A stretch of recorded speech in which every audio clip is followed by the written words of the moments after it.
Is there any other islands represented in track and field or even in other sports? You have Sweden, you have Switzerland, that is the name. We have Sweden and Switzerland. Yes, Sweden, Switzerland, you have Dominica, Jamaica, Trinidad, Grenada, you have Germany, Nigeria, Kenya, America, right, obviously. I would feel so bad if I left out anybody. We have a girl from Colombia, she just came this year. She's Algeria, Morocco, right. We there, we all over. They're like the United Nations over here.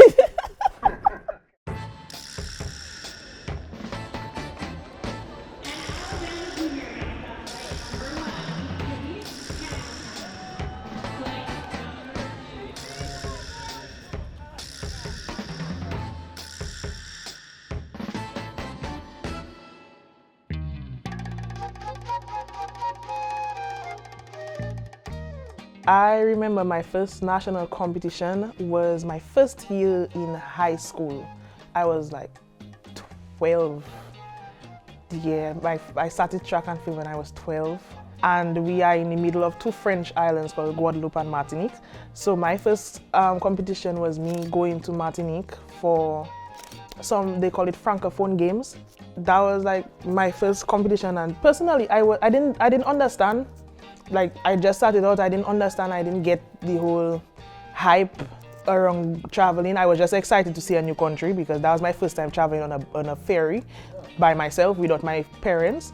So I was just excited to see the place and see how everyone would have run and jumped and throw. I won the silver medal, so they had like a welcoming ceremony for us when we came back. So that was real good for my first competition. And my most recent national competition was when I went to the senior meet, the World Athletics Championships outdoor in Japan in September.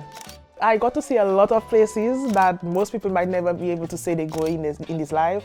Yeah. So like, it's very, it's very exciting. It's very enjoyable knowing that I get to do what I love in a new country, see new sites, and be able to tell people about where I go, show them pictures. Because I'm a picture girl. Every time I come back from home, I keep showing people pictures of where I live. Where are some of the places you've traveled to? Well, the furthest is Japan. I went to Nairobi, Kenya. I have been to Paraguay, Mexico, Colombia. I've been to Colombia twice. I've been to the Bahamas. Basically, almost all Caribbean countries I've been to. Where is track and field in regards to those others? Track and field is still being developed because we don't have a facility. Like, we don't have a track, we don't have anywhere to throw. Like growing up, when I started the sport, I would have to be throwing from a grassy pit, some in mud. Before all my major competitions, I knew myself to be competing in grass. I qualified for all my competitions in grass.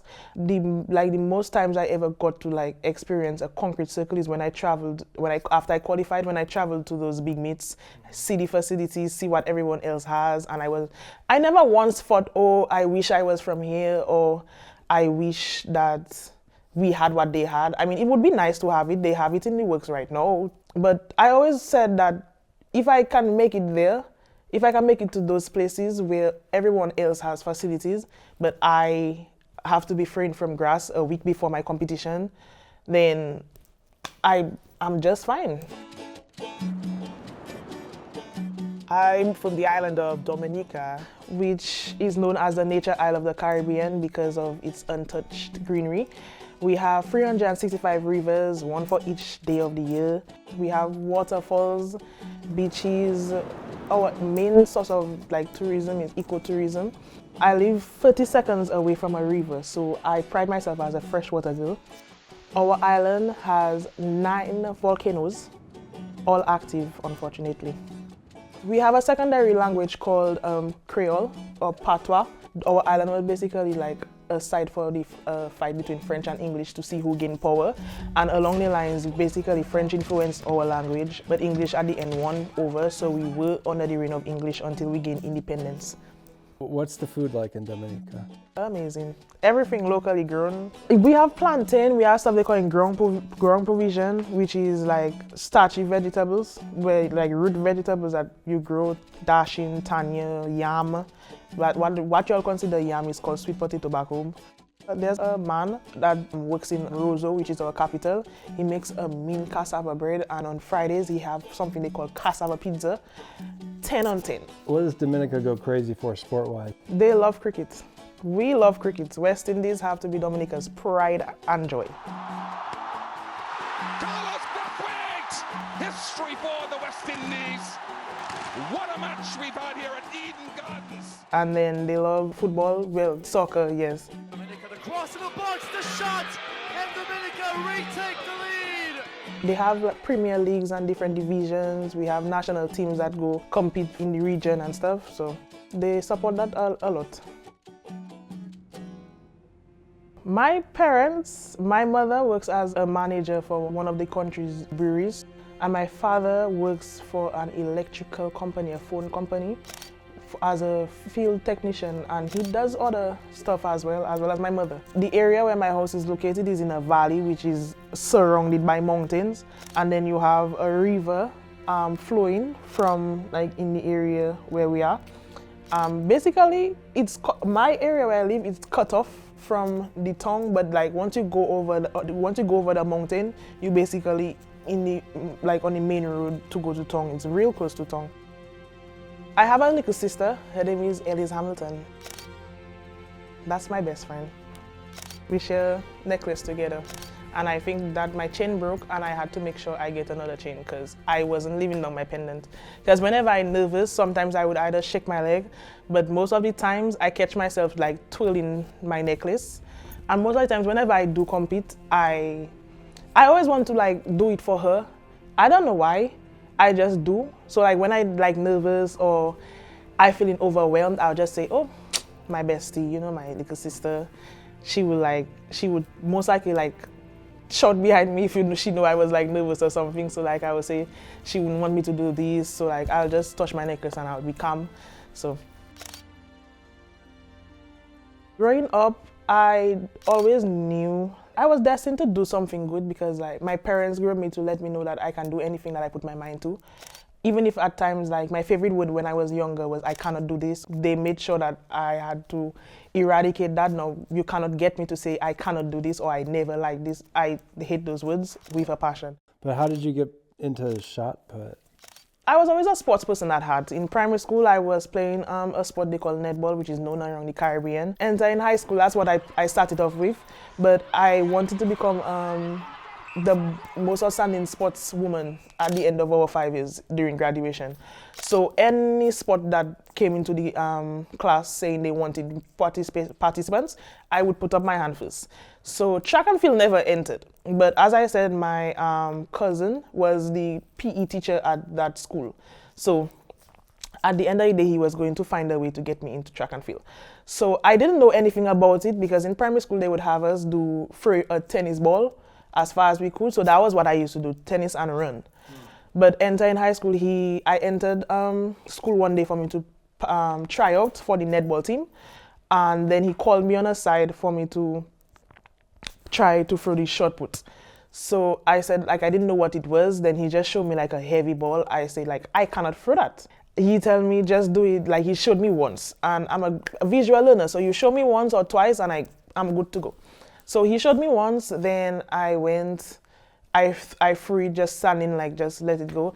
And it went to, like everyone else, it went ridiculously far.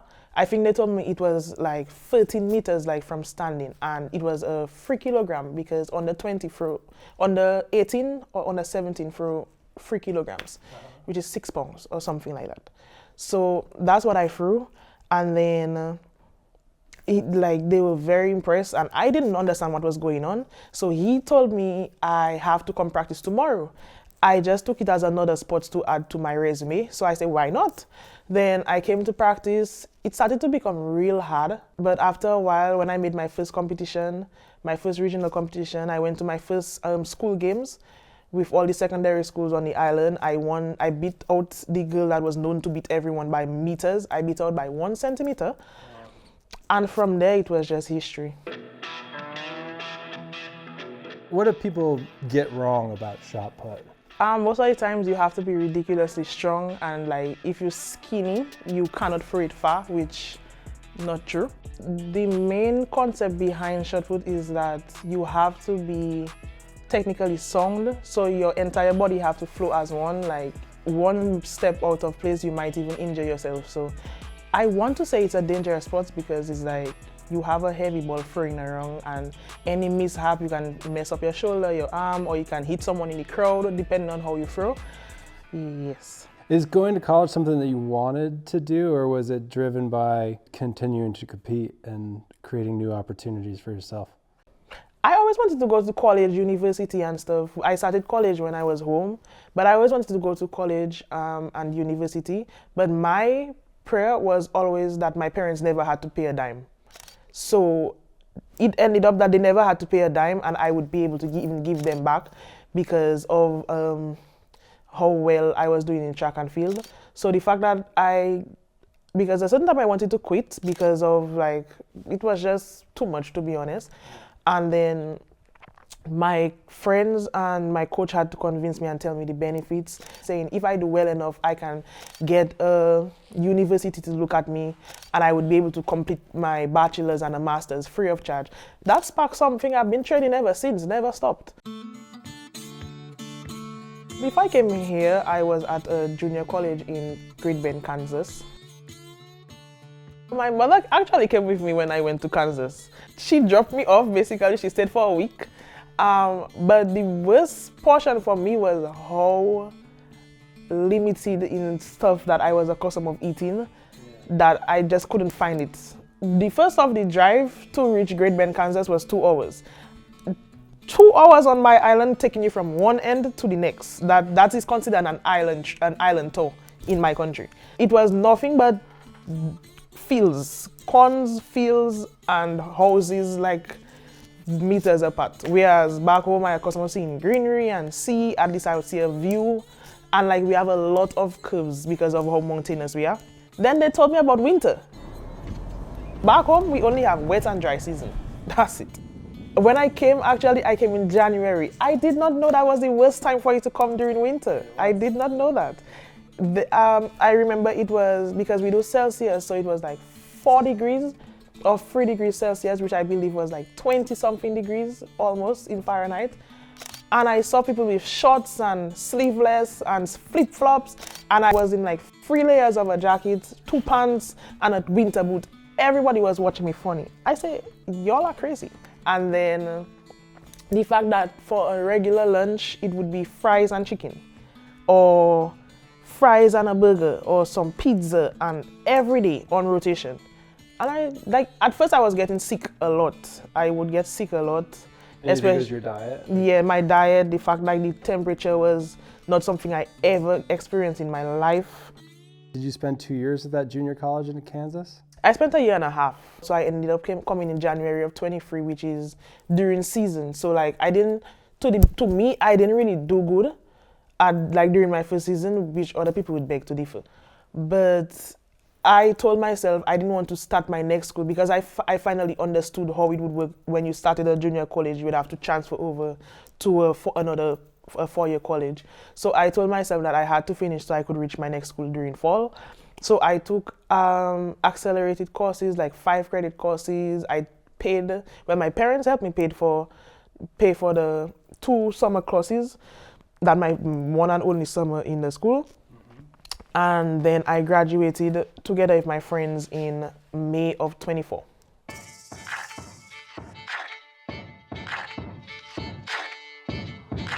This is only the beginning. Here we go. And then when did Alabama come into your world?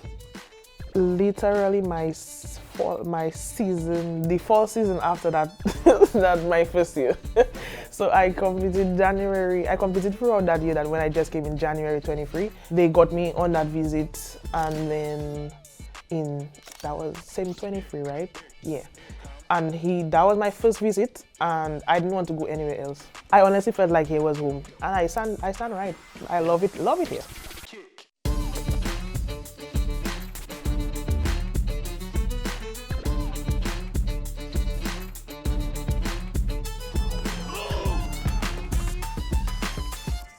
coming here, going around the campus, speaking to the staff, I realized like home is basically the people that you're around and the environment. It just felt like at peace. And because like here is a college town, so like it was, I want to say it was calm enough for it not to be hectic. Like let's say Atlanta always have something going on. Like it would have been too much for me, honestly, coming from a tiny island, even if like the entire island is something in itself, but you still have calm days, you still have days where you can escape reality, and let's say you go up into the heights of the mountain, or you just be a recluse in your own area.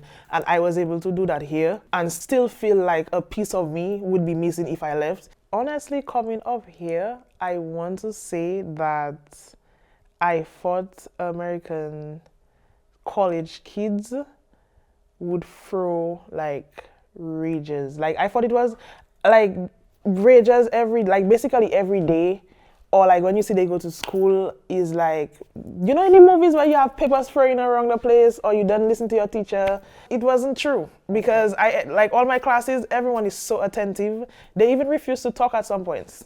Yeah, when the teacher asks questions, it's like no one knows English anymore. Yeah, but everyone is actually so nice. I thought like people would say like people in university are mean people. You cannot ask anybody any question. You have to like walk with your eyes down. Like you almost have to be like be in a shell. That's not true neither. Most of your friends like also on the track team? Or? Yeah, it has three other boys on the track and field team that actually came from Kansas as well. Two of them came from my old school, and one came from Coffeyville Junior College.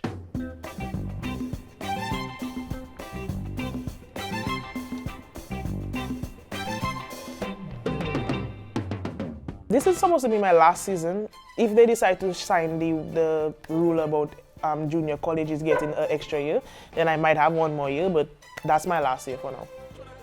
My goal this year is to stay consistent and progress. I do not want to be considered a one-hit wonder. Yeah, because I won SECs last year, and I don't think anybody had me in their cards to win. I didn't even have myself in the cards to win, so I don't want somebody to say, oh, that was a fluke, or she's never going to do it again, or look at that, she cannot throw. Like, I don't want anyone to say that. So this year is my time for me to like solidify myself to do better than I did last year, if last year was considered a fluke. Which means you'd need to win SEC again. I need to go back to back. I do need to go back to back. I need to like make them understand like that's not a game. What have you accomplished so far? I think I was 11th in indoor nationals last year. That was my first indoor nationals. I won SEC, which was our coach's first year going 1-2 in his event in shot put. I qualified for regionals. In regionals, I was probably like the first place in my flight or second in my flight for regionals. I went outdoor. It was a little shaky, cannot lie. I went outdoor and I came 20th. My indoor went better than my outdoor, but I'm trying to fix that, because, yeah. And after you graduate, what do you want to do? Are you going to try to competing, go to the Olympics? Yeah, because my island is very small, I'm the only female thrower in the United States. So regardless of what happened throughout the years, as long as I keep my top shape, I will get to qualify for Olympics, because of like our quota always small every year. We have like a specific rule where we can always bring like two, 3 or 4 people, and it always have one girl that always come like qualifying. So like is me and another person they will be able to bring. I qualified for a competition in 2027 because of a competition I won last year, and then I want to make sure that I still have a proper schedule, a proper lineup for Olympics in 28. And this year we have a meet in Scotland. So that will be my first time in Europe in July, called Commonwealth Games. I would want to stay here for like a certain period of time, like as long as I'm still competing. I want to be able to like have like access for like gyms where I can actually do stuff. They're building a track right now, a World Athletics certified track back home, but whenever they do complete it, then I can say, okay, I have somewhere I can throw and stuff back home, so I don't really have to worry about it. But as of like then, I would rather just like stay here, be able to like work and still be able to train, access gyms and have like a coach with me. And then eventually like I would want to go home, build my house. I want to say work or like open my own physical therapist practice. I want to be able to work with athletes that get injured. As a sports person, at the end of the day, like that's some people way out. I would like everyone else to have an opportunity like Alabama has given me. I just love it here so much. My name is Treneese Hamilton. I partake in the track and field, and this is my story.